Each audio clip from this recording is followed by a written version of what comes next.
So let's take a look then at Proverbs. And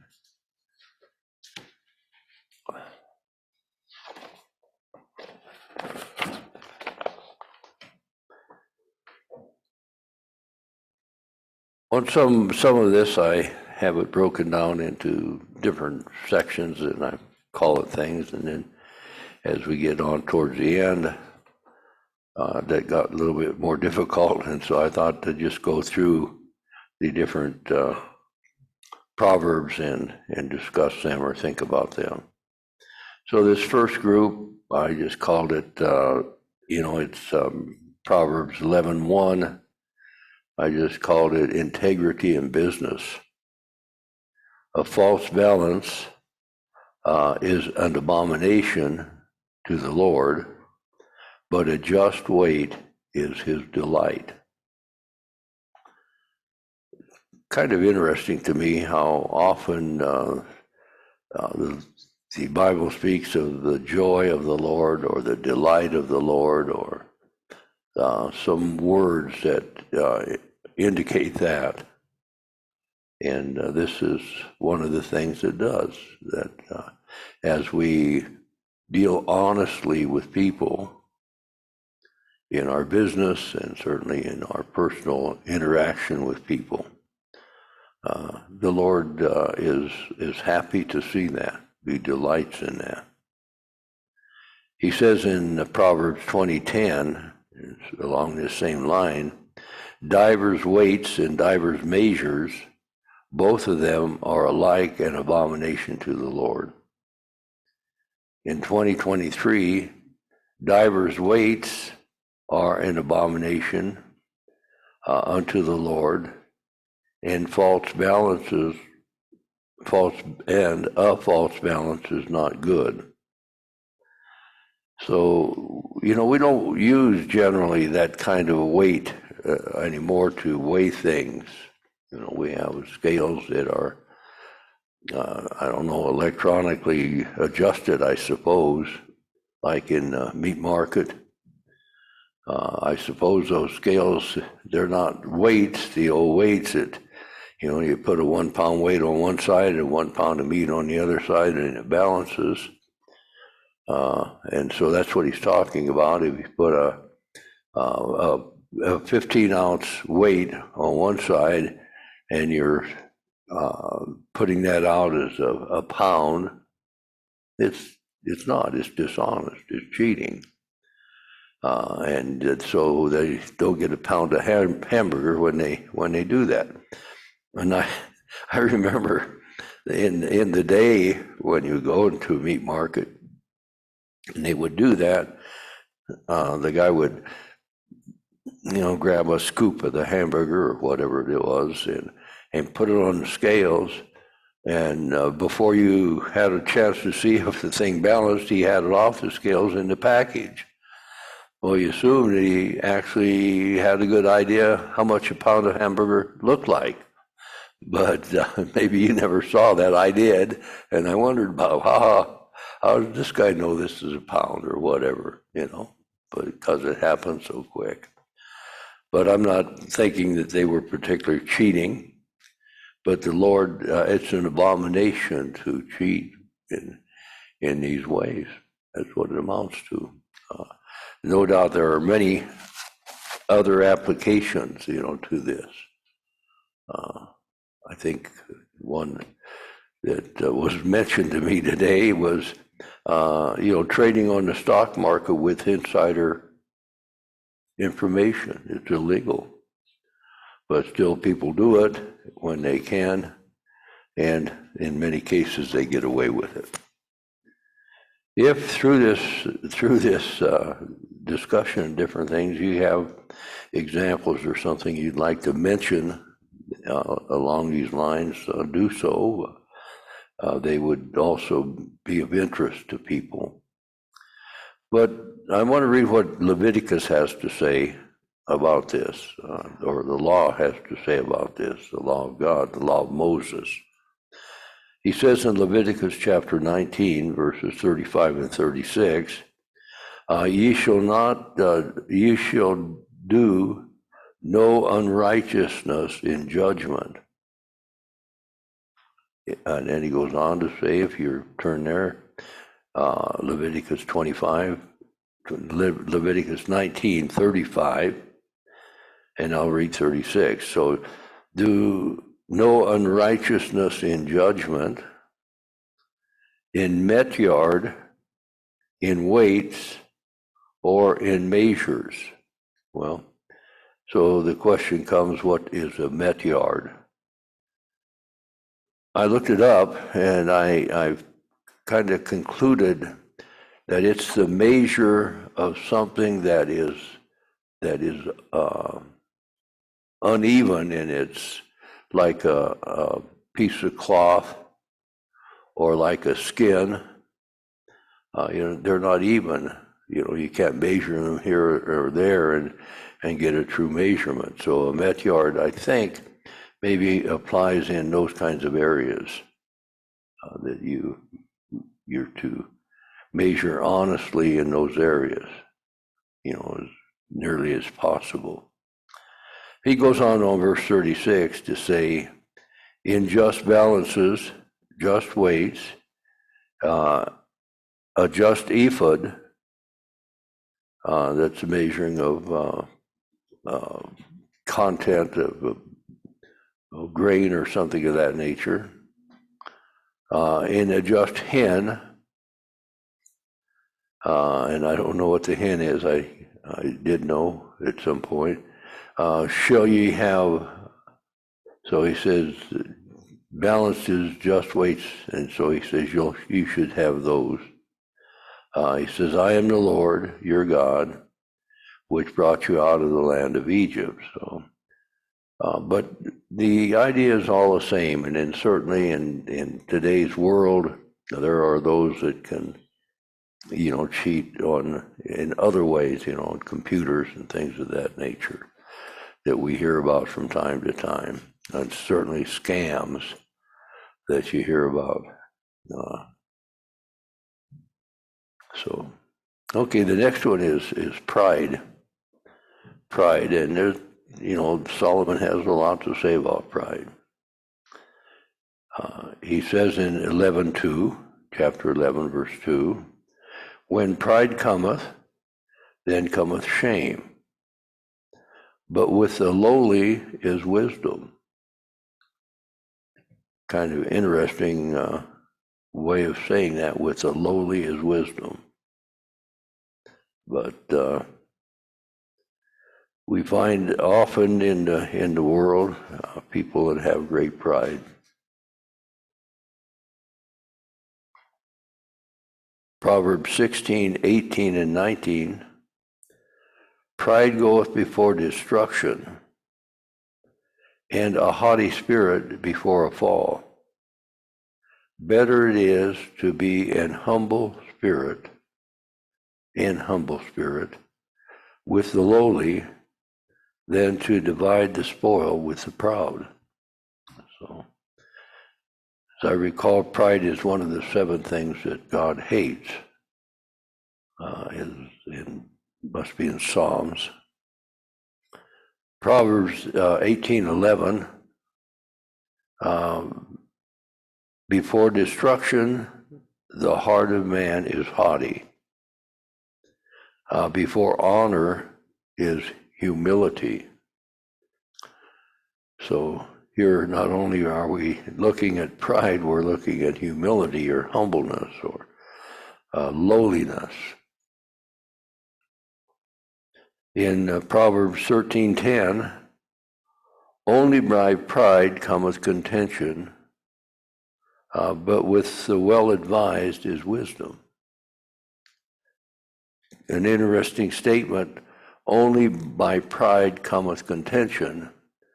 And if you look into contention, and when you've been in a contentious situation with someone, I think most of the time it can be boiled down to pride.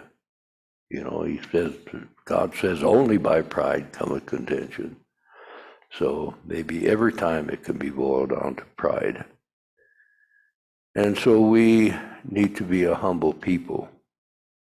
lowly people is the other word he used there. So pride is not something that God's people should have. Daniel has this to say in Daniel chapter 4, verses 30 through 31. Daniel chapter 4, verses 30 through 31.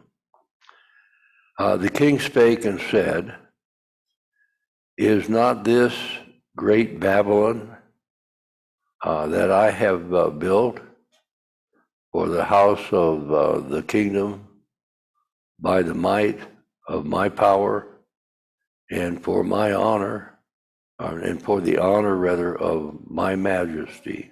So let me read that verse again. This is Nebuchadnezzar, and he's saying this about what he's accomplished. The king spake and said, Is not this great Babylon that I have built for the honor of the kingdom by the might of my power and for the honor of my majesty? So certainly he was pretty prideful. Then verse 31, while the word was yet in the king's mouth, there fell a voice from heaven saying, O King Nebuchadnezzar, to thee it is spoken, the kingdom is departed from thee. So that's when he went into the wilderness, I guess, and ate grass. So pride is not something that we as God's people should be involved in. I'm reminded of the thought I had this morning, that he tells us not to ordain a novice because they are liable to end up just causing pride or opening up the possibility of pride in their lives. So, okay, let's go on to what I call the integrity of the upright. He says in verse 3 of chapter 11, of Proverbs chapter 11, the integrity of the upright shall guide them, but the perverseness of transgressors shall destroy them. So integrity in uprightness will guide us if we will live lives that are upright. He says in Proverbs chapter 3, verse number 6, in all thy ways acknowledge him, and he shall direct thy paths. So if we put God first, and we will have direction in our lives. Verse 15, or chapter 15 rather, verse number 4 of Proverbs.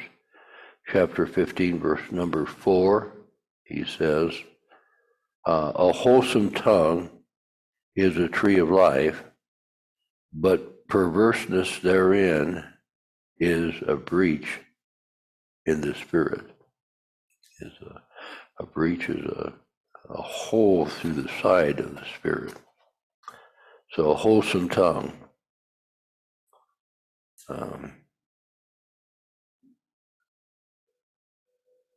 The next section, I just have riches profit not in the day of wrath. Riches profit not in the day of wrath.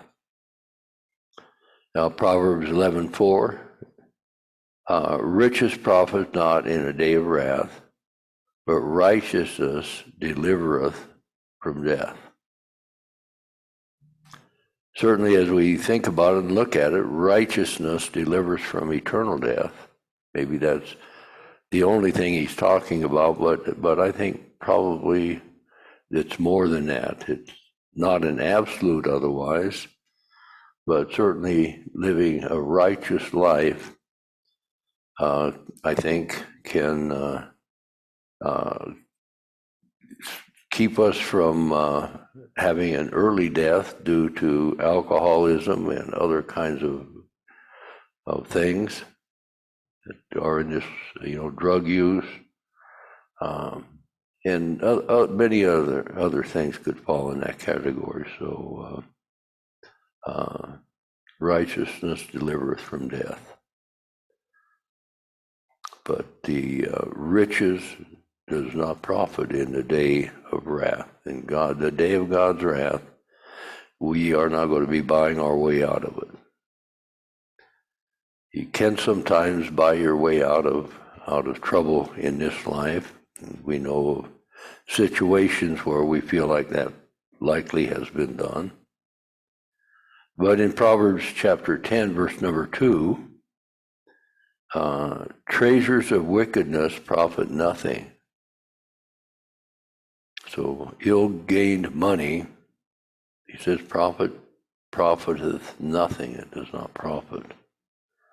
But righteousness delivereth from death. So again, he points to that. Righteousness delivereth from death. I had a short reading in verse number 10 in Ezekiel chapter 7, verse 19. I got to 10 from the verse above it. Ezekiel 7:19. They shall cast their silver in the streets, and their gold shall be removed. Their silver and their gold shall not be able to deliver them in the day of the wrath of the Lord. They shall not satisfy their souls, neither fill their bowels, because it is the stumbling block of their iniquity.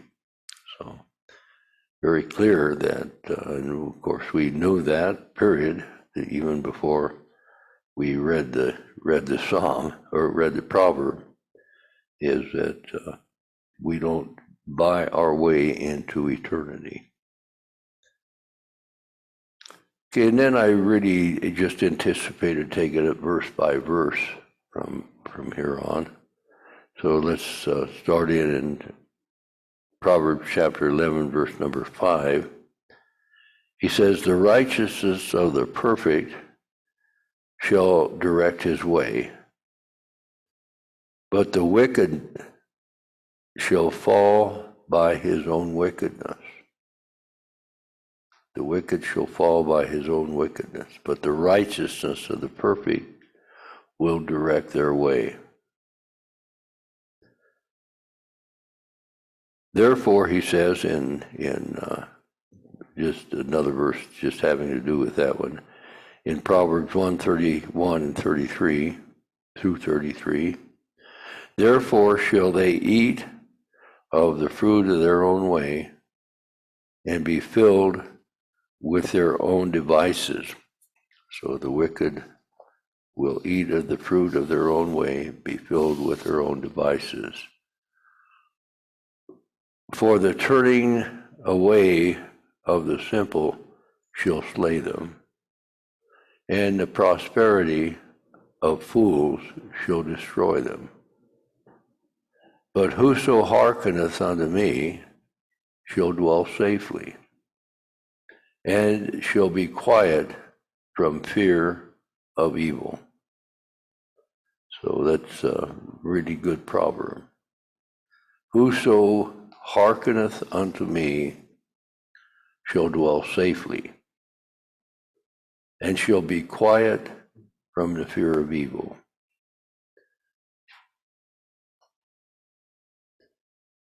Okay, let's go on then in verse number 6 of Proverbs chapter 11. He says, the righteousness of the upright shall deliver them. The righteousness of the upright shall deliver them, but transgressors shall be taken in their own naughtiness. Kind of similar to the other verse that we read there. Transgressors will be taken in their own naughtiness. Verse number 7, a wicked man dieth. Let me try it one more time. When a wicked man dieth, his expectation shall perish, and the hope of the unjust men perish. So, when the wicked die, his expectations perish. There is no hope left for them. For the righteous, there certainly is. We look forward to God's kingdom and to the peace and joy of eternity. In verse number 8, the righteous is delivered out of trouble, and the wicked cometh in his own stead. So the righteous is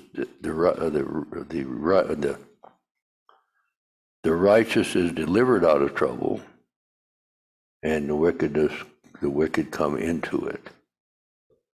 The wicked cometh in his stead. So he fills the place of trouble.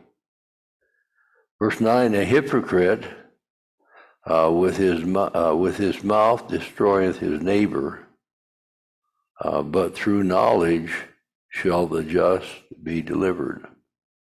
You sometimes wonder as you read these Proverbs about the connection between the two. The hypocrite with his mouth destroyeth his neighbor. We understand that. But through knowledge, through knowledge shall the just be delivered.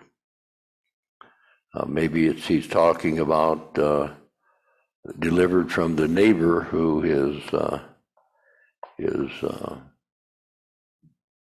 being dishonest, being two-faced with him or against him.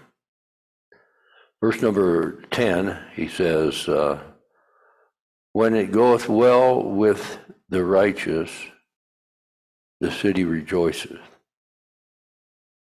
And when the wicked perish, there is shouting. I don't see the particular connection between the two. I guess I do see the connection between the two there.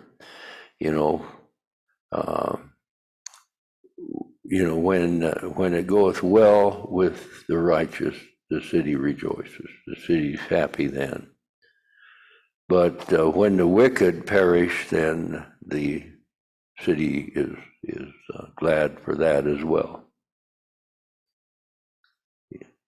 There is shouting. I take that to mean that they're happy that the wicked one is no longer being there to be wicked.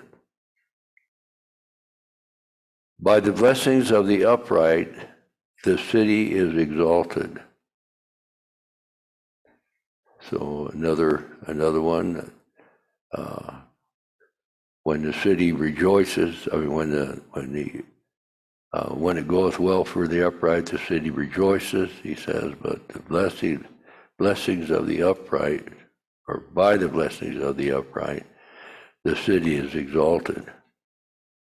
But it is overthrown by the mouth of the wicked.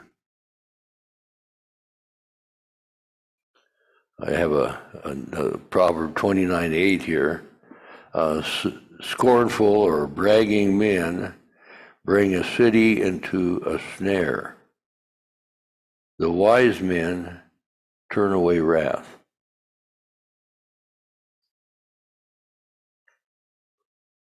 Okay, verse number 12, he says, he that is void of wisdom despiseth his neighbor, but a man of understanding holdeth his peace. Kind of a good proverb. These are all good proverbs, but this one strikes home to me that if we he that is void of wisdom despises his neighbor. So it would imply then, from the second half of it, that this individual makes his hatred, if I could use that word instead of despise, makes his hatred known, the hatred of the neighbor known. And then he sets forth the idea then, the next part, but a man of understanding holdeth his peace. He doesn't get involved with disagreements with his neighbor, or as much as possible, he would stay out of them.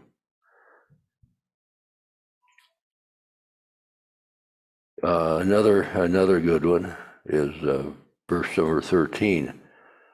A talebearer revealeth secrets, but he that is of a faithful spirit concealeth the matter. So it's a subject or something that the scripture speaks of a lot.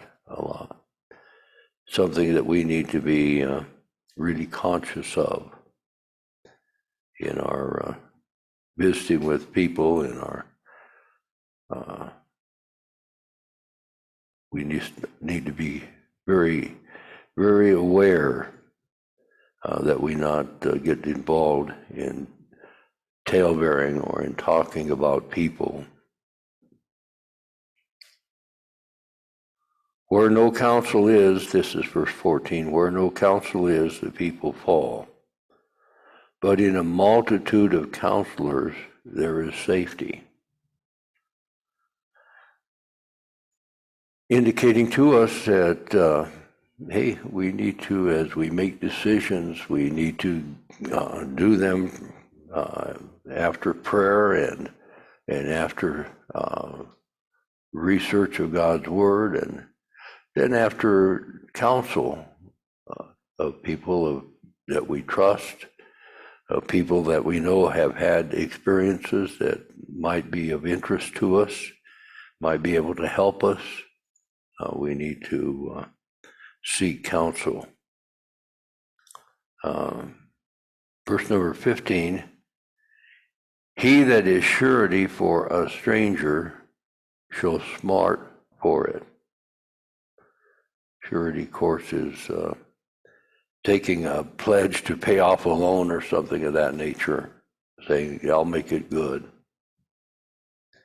And so he, very clear, he that is surety for a stranger shall smart for it.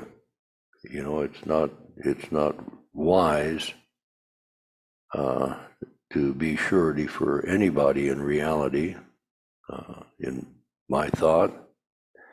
And my rule of thumb is that, when I become surety for someone, I have in my mind and in my heart that if they don't pay it, that's fine.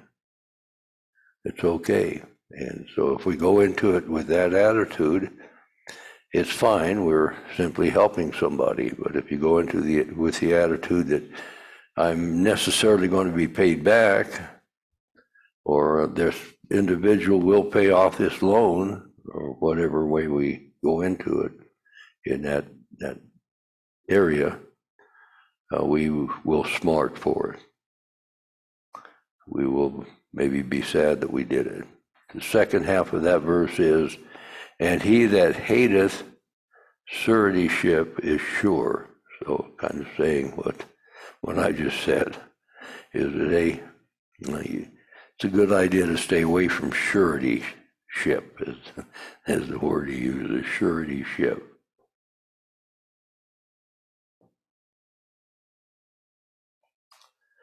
Okay, verse number 16. A gracious woman retaineth honor. A strong man retaineth riches.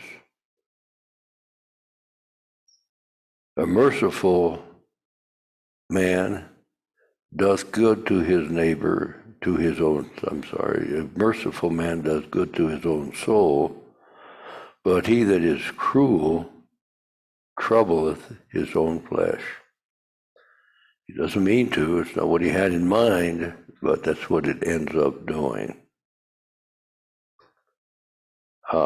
The wicked worketh a deceitful work, but to him that soweth righteousness shall be a sure reward.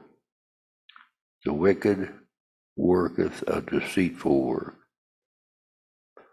but to him that soweth righteousness shall be a sure reward. As righteousness tendeth to life, so he that pursueth evil pursueth it, and it to his own death. As righteousness tendeth to life,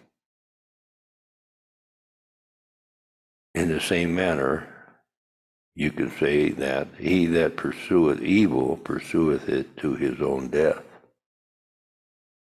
Last one.